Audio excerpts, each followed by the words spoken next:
Hello students, welcome to our channel VNC. ఇక్కడ ఇచ్చిన question ఒకసారి అబ్జర్వ్ చేస్తే లాగరిథం ఫామ్ లో ఉందండి. Log A plus log B plus log C plus log D format లో ఉంది.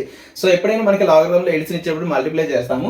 అంటే log A plus log B plus log C plus log D మనం log A into B into C into D గా రాసుకోవచ్చు.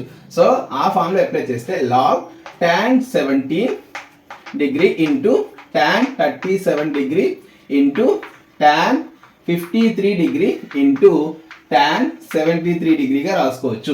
అయితే ఇక్కడ ఒక formula apply చేస్తాం. ఏంటో ఫార్ములా అంటే a plus B equals to 90 degree అయితే tan a into tan b value 1కి ఈక్వల్ అవుతుంది. ఇది ఆల్రెడీ మనకు ఒక రూల్ ఉందని ప్రూవ్ చేసాం. ఇది a plus B equals to 90 degree అయితే tan a into tan b value 1. So ఇక్కడ చూడండి 17 డిగ్రీ ప్లస్ 73 ఏమవుతుందండి 90 డిగ్రీ అవుతుంది. అలాగే 37 ప్లస్ 53 కూడా 90 అవుతుంది. కాబట్టి tan 17 ఇంటూ tan 73 వాల్యూ 1, అలాగే tan 37 into tan 53 value 1. 1 into 1 nothing but 1. So log 1. log 1 to the base a value 0. So దీని ఫైనల్ ఆన్సర్ ఏమవుతుందంటే 0.